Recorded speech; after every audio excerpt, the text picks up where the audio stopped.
A special guest on today, Adam Young, voice of New Mexico State, and has been all over really the country, far from just with the Aggies. So, Adam, how you doing? I'm doing good, Patrick. Thanks for having me today. We're starting to gear up for the fall. That's next Thursday. Football's right behind. Volleyball's right behind that. So it's happening. The summer break is officially over, I think.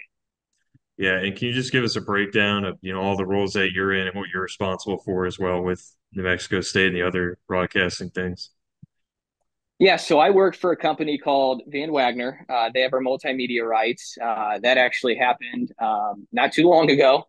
Formerly, I worked for Learfield. They had our multimedia rights before Van Wagner took them over this summer. So I'm the director of broadcasting for our property. I call seven sports on television. Now our games are on ESPN Plus. Before when I got here, we were on Fox Sports Arizona, Fox Sports Southwest, a number of Fox Sports affiliates. Of course, that went to Bally Sports. And then last year was our first year where we were ESPN Plus only after we joined Conference USA. And Conference USA does not allow us to broadcast on linear television. So we're on ESPN Plus only, and I do seven sports.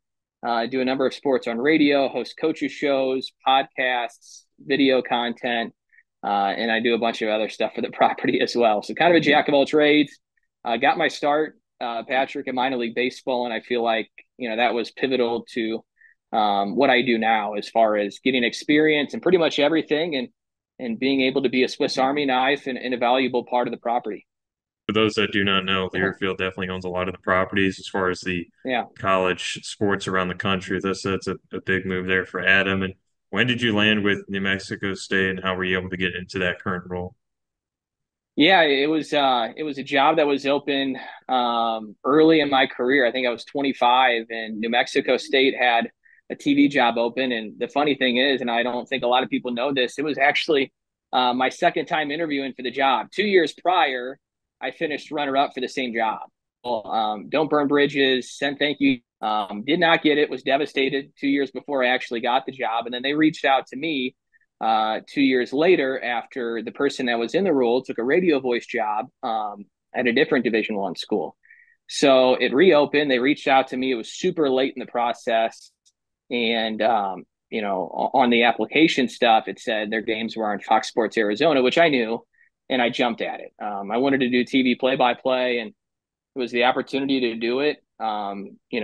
At a regional level, on the Suns played, and the Coyotes played at the time. So it was a big deal for somebody, I think, in their early 20s, as far as, timing of it. And the job took over their rights. I think a year later, they hired me as a contractor. Eventually, they made me a director of broadcasting. And then, as I mentioned, our rights changed this past summer to Van Wagner. It's an ever changing business, and I think what I was able to do the past years is what allowed me to be hireable for Van Wagner, because there's no guarantee that they will then hire you on. So I was fortunate in that regard, and I'm excited to continue here. Can you give us kind of a breakdown of the daily process if you're going to announce like an Aggies football game that's a big deal on a Saturday?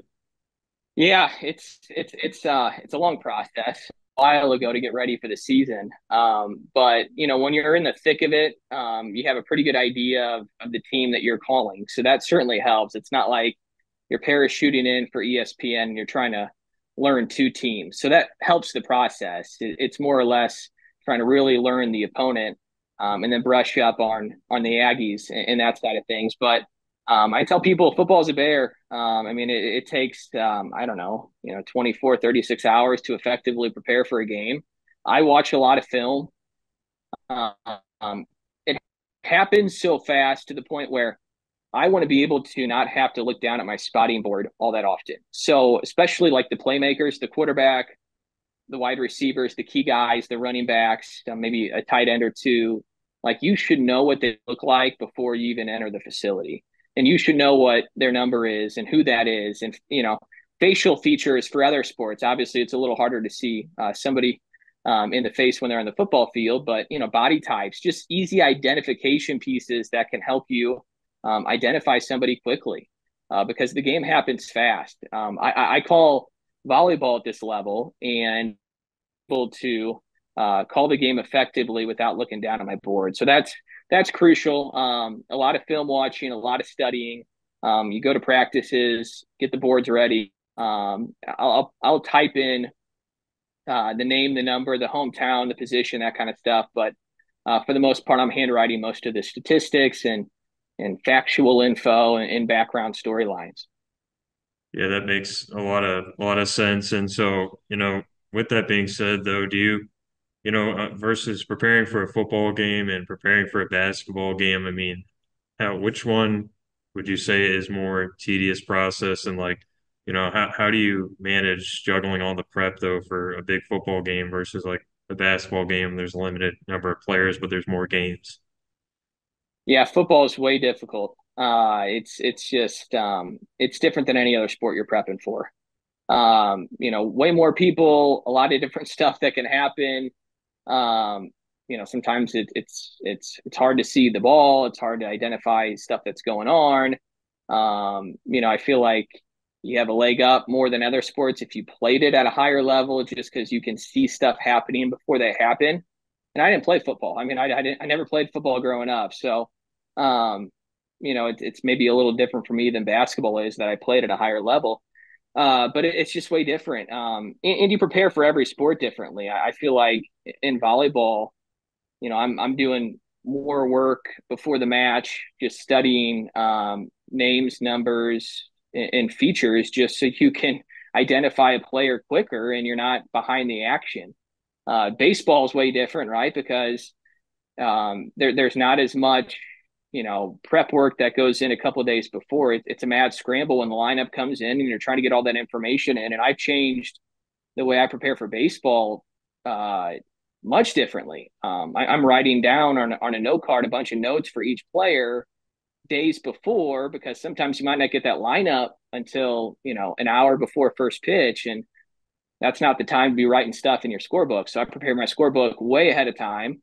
And then I'm around the cage pregame trying to get any nugget news note that I can. And I'm trying to talk to the head coach, the pitching coach, who's available, who's not available. Could we see something that maybe I'm not aware of? Just a bunch of different factors. And then with basketball, there are way more games. Um, you're probably trying to follow trends a little bit more, just because there are more games. They play a couple times a week, and that's a long season as well. And things can change from non-conference to conference. And if somebody gets hot in late February, they can make a run in March. So every sport's different, and I've been doing this for a while now, and I'm still tinkering with how I prepare for each sport each year, and sometimes during the course of the season as well. Yeah, and just for those, just to add that context for those that are really new to play by play, when you've got a spotting chart or a prep board, in terms of basketball or football, it's usually going to have everybody, on the roster, or certainly in the football scenario, 2 to 3 deep of, a couple of guys and stuff, or all these people on the team. So that can quickly add up to be like hundreds of players you're managing. And so, Adam's talking about still changing things, even though he's been in the industry for a while. And it's, there's no rule book in terms of what exact information you should have on this guy who's got an entire life story going into the game. So that's where it gets really convoluted. And, in saying that, you've got the television, the radio side of play by play, which really are two different arts. And so do you have a preference for either one? It's a good question. I don't think I have a preference, but um, and I don't even know which one's easier, to be honest with you. But one of the more difficult things that I do is switch back and forth. I could be doing radio on a Friday night and TV on a Saturday night. And I think that's an underrated part of this that people probably don't understand. Like, you have to go into it with a mindset then, okay, I'm calling this game on radio. I have to describe everything, because if you go into it and you don't think about it, you're going to develop bad habits of describing too much on TV or too little on radio. So that's something that I focused on a lot is, okay, this is the medium. This is the sport. This is what I have to focus on. And how I do that is I actually have a note card that sits in front of me, especially when I'm doing games on radio. Let's say it's baseball. I'll have a note card with like 15 to 20 bullet points that I keep throughout the year. And it's basic stuff, but it's a quick reminder. Remind the listener right-handed batter or left-handed batter, right versus left. Remind the listener dimensions of the ballpark, storylines. Keep on going back to those. Obviously inning and score, every batter change is the key for me. If there's a batter change before that next batter is coming up, I'm giving the inning and the score. At the bare minimum, you have to do it as often as that. You have to do it more than that, but if you're at least giving it when there's a batter change, I think you'll get yourself in a good routine. So a bunch of little reminders, especially when I'm doing radio, because you can fall in a bad habit. And I think it's not as detrimental to the broadcast if you're describing too much or in TV.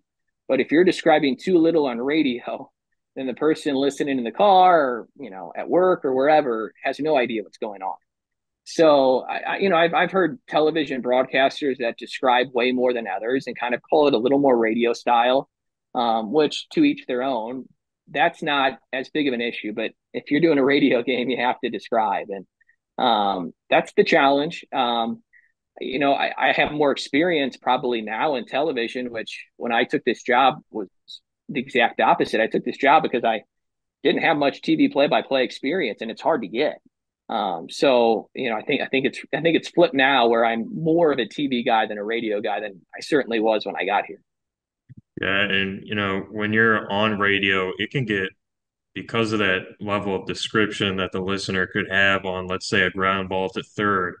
There's so many ways to describe, what's going on, or what the player is doing and how he moves his body, where the ball is relative to him, what the field's like, how it rolls. And there could be so much description just on a ground ball to third that's going to first. So in saying that, how do you not get tripped up though, trying to add too much description and then it just kind of is about to sound nice and then ends up kind of bad because you're tripping over your words? Like, how do you manage that on a radio call? That's a good question. Less is more. I put that on my play-by-play thesaurus sheet. So you talk about a ground ball to short that could be routine. Especially if you're calling a long season like you are right now, and I did this in minor league baseball for 4 years. Sometimes it's some of the same listeners every single night, and if you're describing a ground ball to short the same way every single night, it can get a little bit annoying to the listener. And there's so many different ways you can describe it. So I developed a play-by-play thesaurus sheet a long time ago for every single sport that I call. So if there's a ground ball to short, is it grounded sharply? Is it hit weakly? Is it hit softly? And when the shortstop handles the baseball, you can say handles, squeezes, vacuums, gathers, shuffles to his right a step, knee-high gloves. Just there's so many different ways you can describe it and add in a little bit of flair to it and not try to over describe it. I think about this story a lot. I was calling a basketball game one time and my mom was listening. My parents listen to everything I do or watch it. And I was describing a player as dribbling from the top of the key with a yo-yo dribble. Just basically he's standing there and he's going up and down like a yo-yo.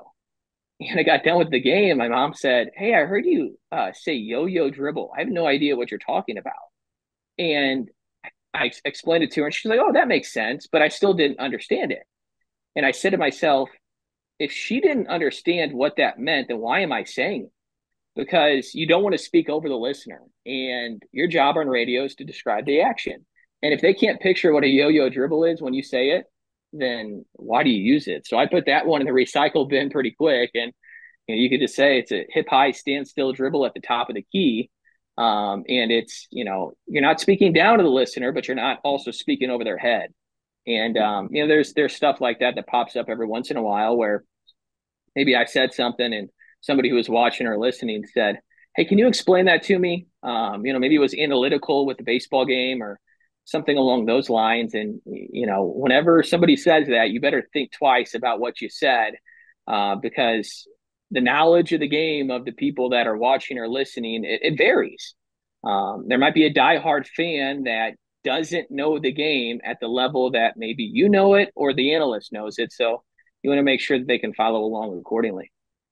Yeah, that makes a lot of sense because it's a challenge when you're a play-by-play, person out there.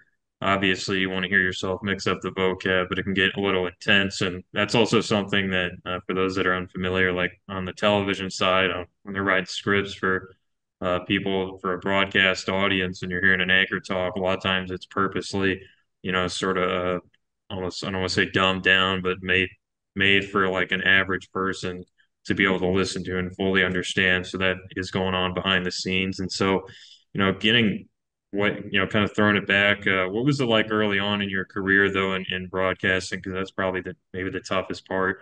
When you're early on, you don't have a lot. So what was that like for you back in, kind of the St. Louis area? Yeah, it was tough. I'll be honest with you, Patrick. When I was early in my college career, I was so naive to everything that I think I thought I was like the only person around the country who was doing what I was doing. And those first couple of years, I mean, I did a lot, and I figured that nobody else was doing what I was doing. And then I later on in my college career realized that some people do this when they're in high school too. They're training to be a broadcaster in high school. I thought about it growing up. Like I knew I wanted to do this. When I was in middle school, this is what I wanted to do. But you go to high school, you play sports, you have fun. Okay, I'll look at colleges and figure out what fits for me. And I went to a smaller school. It's a Division I school, but when I went there, they were D2 for the first 2 years, and they transitioned to D1.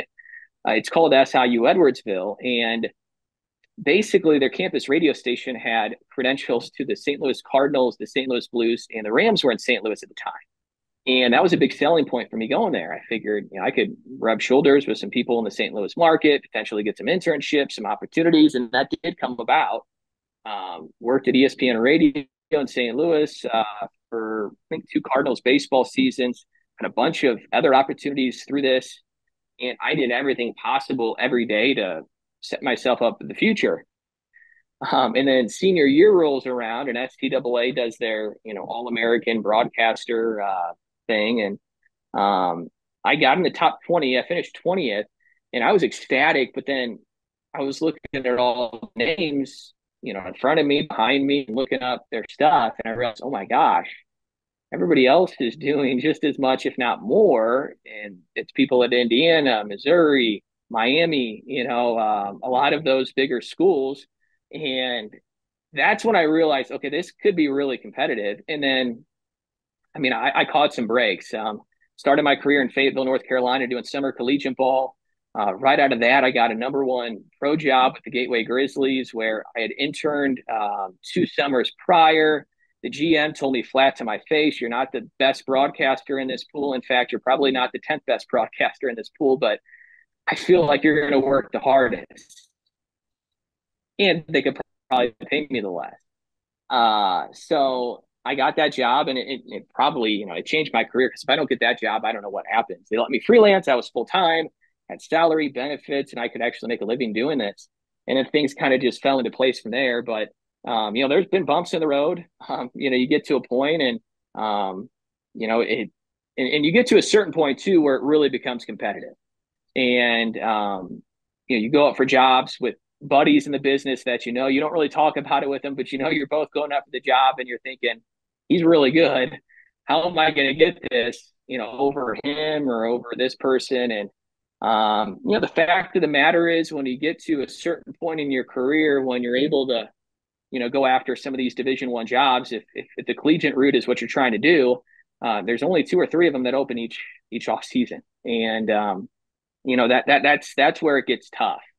There are a lot of opportunities early on, but then you get to a point where if you're trying to climb the ladder, it gets tough where there's only a couple open, and a lot of those people stay in those jobs for a long, long time as well. So it's been enjoyable. It's frustrating at times. I think all of us can agree, but we get to work in sports. We're calling games for a living, and you can't beat that. Yeah, that's a really good point to mention about how competitive it is. Because if you're going to get into this, I feel like, kind of my message would be you got to be all in or you're kind of all out because it's just too competitive really to stick around if you're not going to be able to go through it. I mean, one way to conceptualize it right now is like 2 teams playing the Super Bowl, right? And then there's, however many players in Yeah. each roster, over 50. which is a limited number of millions who play football, but there's two announcers that do the television broadcasts and a few others that'll do it for each side, but that's pretty much it. And then everybody would be gunning for that position who'd want to do it like, oh, I'd love to announce the Super Bowl. So in a way, it's more competitive than being a player on the roster of the Super Bowl, if you can think about it like that. But going off that point, I mean, in St. Louis, what was your time like at KMOX? And I saw, I think you're a Cardinals reporter, and how was that getting to be in a pro situation really early on? Yeah, so it was 1380. It was ESPN radio at the time, KSLG. And the guy who hosted this show, his name is Joe Zidlow. And I met Joe at the ballpark when I was covering the Cardinals when I was in college. And I was covering it for the campus radio station. The campus radio station was a 50,000 watt, big, big signal FM jazz station in St. Louis. But they let students do news and sports in the mornings and the afternoons. So hence, that's why we had the credentials and why I was able to cover those games. And I ran into this guy, Joe Zidlow, and he said, after a while, after we got to know each other, hey, I'm hosting the Cardinals pregame show. I think it was 4 to 6 each night on ESPN radio in St. Louis. And he said, hey, when they're at home, I'd like you to be my Cardinals reporter and also send some sound back to the station. So my job was to be there for Tony La Russa's pregame scrum with the media and get that audio and send it back to the station that they could use during the show. And then around 5:20 each day, I was on the show from the ballpark or my cell phone doing a live hit for 20, 25 minutes talking about the game that night, what Tony said, and just all this different stuff. And um, the funny thing is it paid $0, but I was getting paid by the campus radio station to cover the games. So the way I looked at it was they were paying me. I was doing work for them because I had to get post game sound for the campus radio station. I was getting pregame sound for ESPN radio. It didn't matter. I felt like I was getting paid by somebody. And honestly, too, I figured out that if you left the parking garage at a certain time, the gate was up and you wouldn't have to pay the $16 to park. They just let people out. So I kind of figured out that timing of it, and I wasn't losing too much money on parking. But it led to other stuff, and like I said, I was able to brush shoulders with some pretty big people in St. Louis. Met some people at KFNS in St. Louis. Later on, I did some games for KFNS, some high school game of the week stuff. I didn't do it much for a couple of years. I did a couple of games and didn't have to do much high school. Was doing a lot of freelance at colleges, and it just led to a lot of different opportunities. So when people say, "Would you have changed where you went to school?" I probably wouldn't have, because I had a lot of opportunities and there wasn't a lot of competition where I was. So basically, if I proposed an idea to the news director or the station manager, they said, yeah, you can go do it. So there wasn't a lot of no, and I was able to do a good amount of play by play. The only thing I would have changed is I would have done more football in college, because I didn't have any football tape coming out of college. We didn't have a football team.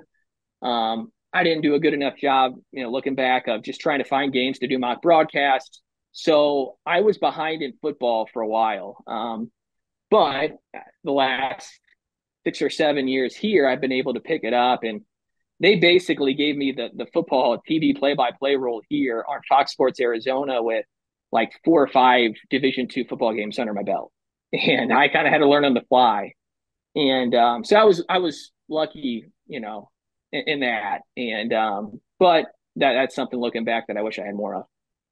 Yeah, and really football, it's probably always the hardest rep to get out there in terms of, I mean, well, you could do a mock broadcast kind of almost at any time, but in terms of getting a real opportunity in football, it's definitely difficult. I think just the simple fact there's the least amount of games. But, off that point, did you ever have kind of any big doubts that you're going to make it in the industry? You mentioned having to really worry about dodging, the parking prices and everything, because you're Yeah. just grinding it out as a young guy. So, I mean, how many doubts did you have early on that you could do this like full time? Yeah, I think right away I was a little bit naive. I think all of us are at an early age. And for the most part, things kind of fell into place early on in my career. I was doing summer ball in North Carolina. I had that job wrapped up the winter before my graduation year. So I knew what was coming. I was able to do that effectively, but I didn't have a plan out of there. So as that season was going on, I was sending off demo tapes and resumes to anybody and everybody. I was sending it off to jobs that were open, jobs that weren't open. And when you send off 250 ish, emails and demos, and you only get a couple like decent responses, like, yeah, maybe something will open, we'll keep you in mind in the future. That gets frustrating. That's when your eyes are opening and you're saying, okay, this could be really tough. And I remember too, when I was with the Grizzlies, um, keep in mind, we were paying our broadcast intern, I don't know, $300-400 a month before taxes, if that. And the people that I had applying for this, I mean, I had 45, 50-year-old guys applying for this job saying they're going to move their family to St. Louis for this. And I had to tell them, guys, you do realize what this pays. So, I think people, were trying to get that big break and they thought that would have been it. So that's when I really started to realize, okay, there's people applying for this that are well into their careers, and you're not just competing against people your age, you're competing against people that are twice your age for some of these jobs. So, yeah, I mean, I think doubts crept in. I did 4 years of minor league baseball, and I don't know if I could have done the fifth. I mean, I was getting burnt out from the bus rides and the long hours and all those different things. So this particular opportunity came about mid-July of that baseball season. It was late, and things happen when they're supposed to happen. And I packed up my Pontiac G6 and drove across the country and didn't think twice. And you go back to you were talking earlier about the lack of opportunities sometimes, and you have to kind of be willing to go anywhere. Like that's a thing. People told me early in my career, "Hey, are you willing to move?" And if I would have said no, they would have said, "Okay, this is going to be really tough." You have to be able to go anywhere and not think twice about it early on. And then there gets to a point where, maybe you have a significant other, you have a kid, and things change, priorities change. You worry more about, okay, what's stable and that kind of stuff. You can't necessarily go anywhere, but early on, you got to have that hard gassed up and ready to go and just say, okay, here I go. I'm not going to think twice about this opportunity because it's going to better my career in the long run. That's really yeah, and that's a whole nother topic of discussion, just kind of to let people know you'll go all over, which is exciting, but could, wear you out if you're not the right person. I mean, one way, like, for me, I've been in Miami, Phoenix, St. Louis for some time in the last like year, and then also now out here in the Pacific Northwest. So that's just, a fair warning for those that don't maybe think they'll stick to one market. Probably won't work out like that. But, do you have any crazy funny stories from funny or serious working back with the Grizzlies? And speak of the minor league grind, there's so many things that happen in the day to day. Do you think of anything that sticks out? Yeah, the mascot days. I mean, if you're working for the team, you're going to be the mascot.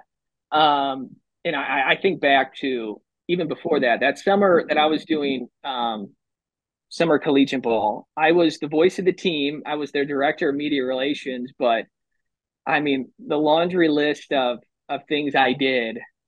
I mean, I was cleaning bathrooms, I was cleaning the concession stand, I was cleaning up trash in the parking lot, day of games, I was squeegeeing the concourse during rain delays. But the way I looked at it was they're giving me the opportunity to call their games on a nightly basis. And, to me, that meant everything. So, I go through that summer and it was tough. I mean, didn't complain, just did it, and knew that it would eventually pay off. I mean, I was sleeping on an air mattress, living in this house with like four other people, and that's where you're second guessing it a little bit. Was the mascot for this bowling outing that we had right before the season, and I mean, I was in the sand pit. I'll never forget this. I was in the sand pit as the mascot, and these kids are like throwing sand all over me, and I eventually go to the bathroom, frustrated to change out of the mascot outfit because the event was ending. And I'm changing out of it and I'm in the bathroom and three or four guys walk in. They're just laughing at me. And I'm like, like, what am I doing? I'm in North Carolina. I'm, 20 hours away from home. And this is what I'm doing to try to become a broadcaster, but in the end, it pays off. And, I told the story in my interview with the Grizzlies about everything I did when I was in North Carolina. And at the very end of the interview, I told the GM, I said, and I'll clean your toilets if you want me to. I just want the opportunity to call games. And he kind of looked at me funny and was like, "What is this guy talking about?" So I walked out of there that day and I thought to myself, why did I say that? And I was like, I shouldn't have said that. And then a couple of days later, he calls me, and the GM at the time, I mean, he was blunt. Like, he would tell you how it was. And I have a great relationship with him. I talked to him a couple of days ago. I still talk to him to this day. And he said 2 days later, after he called me to offer me the job, he said, by the way, you're not the best broadcaster in this talent pool. You're probably not the 10th. He's like, honestly, you might not be the 15th best broadcaster. I don't even know. He's like, but you told me you'd clean toilets. He's like, I feel like you would do anything, for this organization. So we're going to hire you. And so, I mean, that helped me get the job, I think. And I've used it in other interviews since, and it hasn't voted as well, but it worked that day, and it was a big break early in my career. That's really a funny story. I've never heard of anybody having to be the mascot duty on the broadcast. I've heard of other like, oh, we got to help out with the stadium setup and stuff. And that was something that I did a little bit with, Quincy, but really here in Richfield and Quincy, they haven't asked me to do too much of that ancillary work, which has been a plus here. And I've been mostly able to focus on the games. And so, you know, um, off the point of the Grizzlies, how much were you right after that? Do you remember what you were doing and how you got your spread outside of the Midwest after you wrapped up your time with the Grizzlies, the Cardinals and those organizations and stuff? Yeah, so I was in my fourth year with the Grizzlies when that New Mexico State job opened, and jumped at it. But it was an independent contractor job. It wasn't full time. I knew I was going to get a lot of games, and I felt like I could probably freelance a little bit in addition to all that. So I jumped at the opportunity, and like I said earlier, it was the opportunity to do television play by play, and there just weren't many jobs like that around the country. So I jumped at that opportunity, and like I said, it's grown so much, and they've allowed me to freelance here. So I've been able to do stuff really all over the place. A lot of conference championships. That's where you and I met um, at the WAC championships for baseball. I think I've done every single sport at some point for the WAC. I did the Conference USA softball championships for TV last year. I did the NCAA Division II volleyball national championship for TV last year. And then I've been able to freelance at some other schools as well. And over time, you're able to develop this nice little portfolio that you can add on to your full time work, and still get your name out there, and feel like you're growing as a broadcaster. And I'm lucky to have the job I have. I don't take that for granted. I know how many of these jobs come open each year, like we talked about earlier. There's only a couple, and once you have one of these, you need to be careful with it, and make sure you do your best to perform at your best every single night. You've had that long career that you've mentioned and talked about, but do you have I guess, any relationships that you really built with any players and coaches that have been memorable? How do you kind of balance that as a broadcaster when you're getting to know all the guys and stuff? Yeah, that's probably the coolest part of this business is the relationships that you build with the players, their families. I think back to when I was in North Carolina, that first job out of college, and I still talk to some of those people to this day. Same with the Grizzlies. The players, some of their families still follow what I do. And then with New Mexico State most recently, especially with baseball, I think that's the sport where you can really build relationships. Even on the collegiate side, we're not playing every single day. You're playing 3 times on a weekend, maybe a midweek.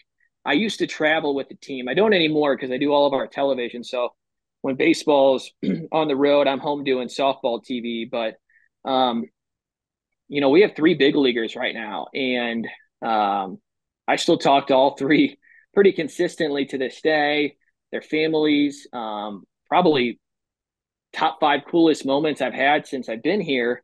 We had a kid named Nick Gonzalez who plays for the Pirates right now. He's hurt, but he was having a really good year before a couple weeks ago when he got hurt. And Nick was the MVP of the Cape Cod League going into his junior year and just absolutely blew up. And everyone was saying he was going to be a first round pick. And this was going into the COVID year.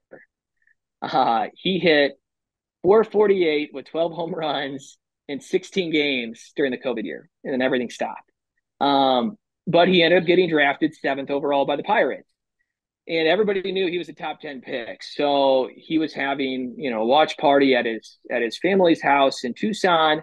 And they invited me out there for 72 hours. And they just said, you have all access to whatever you want. Nick's taking batting practice, Nick's working out, go there, take video, get interviews, whatever you want. So I went out there on behalf of New Mexico State and just got all this content leading up to draft day. And then throughout the draft, and there's this social media account called School Sparks, and they track how colleges do on social media. And we finished second on Twitter impressions for the month of June of 2020 nationally, right behind Arkansas, because we had all this content going out about Nick, and everybody was, obviously looking for it. So that was one of the coolest things. And that's a relationship that you build over time. And if you don't have that relationship, you don't get the opportunity to do that. And there's so many people that I still talk to this day, and coaches, players, families. So yeah, I mean, that's what it's all about to me, is those relationships you build and you continue over time. Yeah, and I think another thing to talk about as well that would be interesting is, and that I've kind of definitely learned this summer, is the voice of the Raps. Like, you're going to hear a lot of stories and things that you can't either kind of report or say on the air, and that's one thing that I think a lot of people don't quite understand about announcing and stuff. Like, in terms of you got to balance a lot of relationships and consider a lot of people before you say anything on the air. So like, how do you manage that the best, and how do you figure out, what should I be, what would be a cool story to report, and what would be crossing the line, I guess, in terms of privacy, maybe? I learned that really quick. I mean, I was sitting right behind our manager on the bus all 4 years I was doing minor league baseball. And so everything. I mean, what's going on, and you're in tune with stuff that you can report on, you can't report on. And if you have to even think about it, like, should I say that? You don't say it. You have to understand who your employer is. You see a lot of stuff in minor league baseball.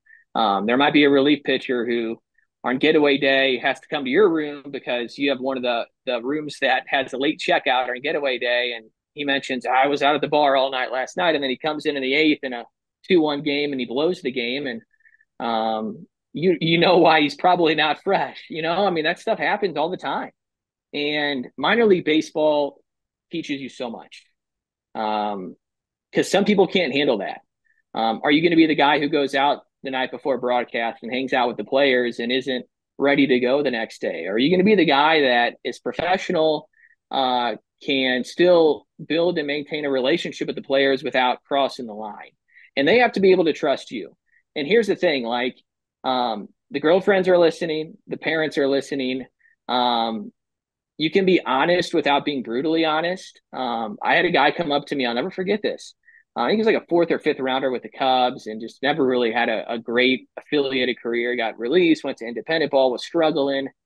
And I think I mentioned in the broadcast he was 3 for his first 22. Factual, it's a fact. I didn't say he's been awful, he can't hit his way, out of a paper bag, stuff like that. I didn't say anything. I just said he was 3 for 22 to start his career with the Grizzlies. The next day at the cage, he comes up to me. He's like, hey, why are you bashing me on the air? And I said, what do you mean? So my girlfriend says you're bashing me. And I said, well, what did your girlfriend say I said? He's like, she just said you're bashing me. I said, I remember what I said when you came up last night for the first time. I said you're 3 for 22 to start your career. And I said, is that incorrect? And he's like, no, I mean, that's probably right. And I was like, that's all I said. I mean, so if you can stick to the facts, you don't need to put in the other stuff. You don't need to sprinkle in, man, he better figure it out or he's going to get released here in a week. You don't have to mention that stuff. So be factual. and the rest will take care of itself. I know people don't like to hear negativity all the time, but sometimes you have to mention how somebody's struggling or they ended a 0 for 16 slump. But if the facts are correct, you can back it up accordingly. Would you leave that in that situation? Would you leave it up to, if you're going to have uh, maybe a necessary critique of a player, you leaving that up to the color guy, you would say is the best answer? Because that's what I'm thinking. I got pretty good advice at one point in my career when somebody said, if you can't make that play, then don't criticize the person for not making the play. So if there's a ball deep in the hole at short and your shortstop goes to his right and muffs it, um, I've been told you don't on the air say he's got to make that play. That's inexcusable. That's routine. Now, I think the analyst can dive into that a little bit more if he played at that level. I didn't play at that level. My job is to report on the facts. He went 2 steps to his right, went off the edge of his glove. They rule it in air. Now, can you say that's a play he normally makes? I think so. If you've seen him enough, but you don't have to sprinkle in. It's inexcusable. That's a play that he has to make 99 times out of 100 at this level. You don't play at this level without making that play. Stuff like that. I think the analyst has a little more leeway if they coached or if they played at that particular level than maybe the play-by-play person does. I would say, yeah, it's probably best too when you're a play-by-play man, even if you think you want to kind of critique something, it's just Mm-hmm. you got to remember where you're coming from, even if it's an obviously like let's say bad error, that would still be better to come like let someone else do that critique in terms of someone who's played or at that level, Yep. like a color analyst. So, in saying that, do you have just getting back to the general view, do you have a favorite spot that you've traveled throughout your time in broadcasting? Oh boy. I'd probably have to go sport to sport. Baseball, Corvallis, Oregon was really cool. I did a regional there in 2022. It's not the biggest ballpark in the world. I think it only seats like 2,300, but it is packed no matter the weather, especially for the postseason. And I got to do a regional extra inning game there on a Friday night in early June in 2022. And that was probably one of the best atmospheres I've seen, regardless of capacity, just people packed in, standing room only, really into it, a lot of stakes, that kind of stuff. Yeah, I think that's definitely up there. Done a game at Assembly Hall at Indiana. That was cool. Done a game at Allen Fieldhouse in Lawrence. That was great. Um, did a game at Mizzou 2 years ago, and that was really cool. I mean, when you do minor league baseball, Patrick, like what you think about is where you're gonna like which hotel's good, which which press box has a good spread, which press box has a good view, which press box has good internet, and is there anything within walking distance from the hotel? I mean, there's there's some keys that you have to cross off. Obviously, press box view is extremely important, and sometimes you'll encounter some tough views. So the small things become really important when you're doing the minor league baseball grind. I would agree with that for sure. It's funny that you mentioned Corvallis too, because that's probably where this season has gone for the Raps here after the regular season concludes. I think they'll be playing more than likely in the postseason against the Knights. So that'll be another trip Okay. up there to Goss Stadium, which is always a treat. And, with your broadcasting goals like in the future, are you, at this point with the family side, are you more inclined to just, kind of stick more loyal to them? Or are you still willing to move around? And how do you balance that right now?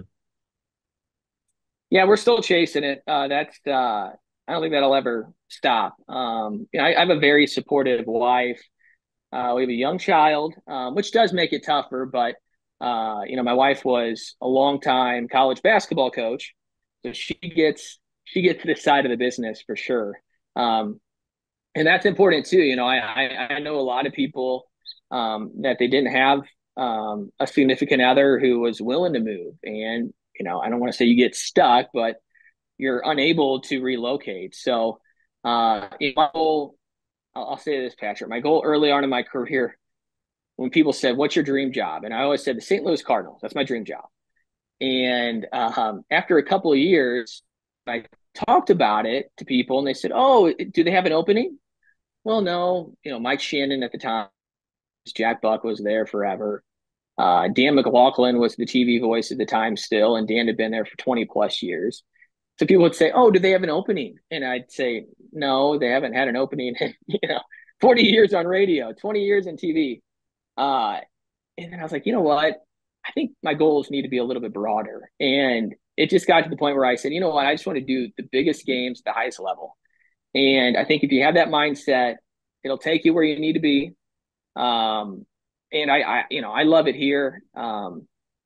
It's not the Big 12, it's not the SEC, but in Conference USA where we play for hoops, it gets rowdy. There's 8,000 fans sometimes at a men's basketball game. There's close to 30,000 at a football game, and it gets loud enough for me, to where it just takes you up a notch as a broadcaster, right? And the goals for me and the dreams have stayed the same. Just try to do games at the highest level, and I think the rest kind of takes care of itself.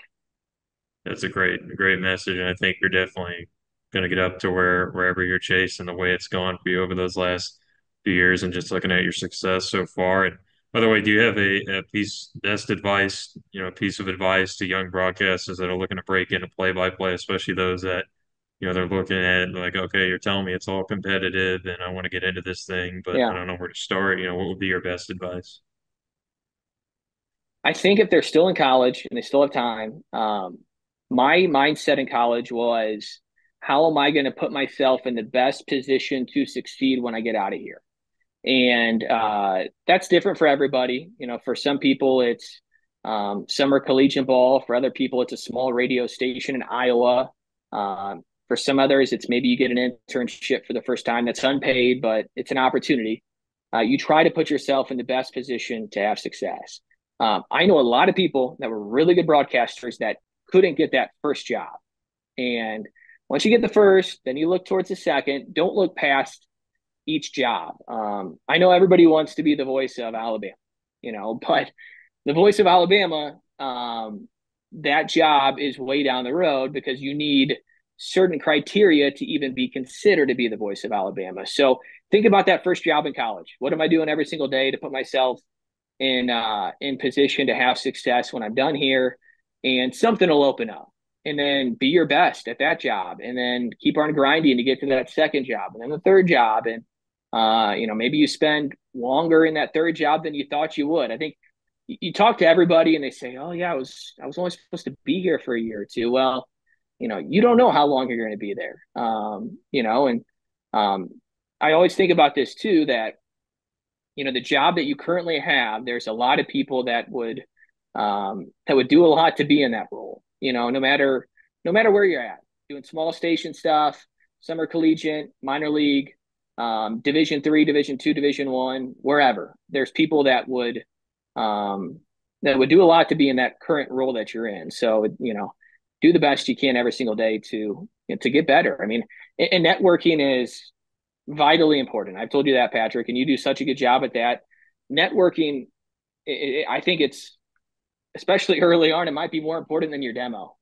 It's so important, and you have to network to be able to find out about openings or have people go to bat for you that maybe you never met in person, but you've talked to them via email or texted or talked to them over the phone, and they've been willing to listen to your work. So continue to reach out to people and try to build as many relationships as possible. And then you get to a point in your career too.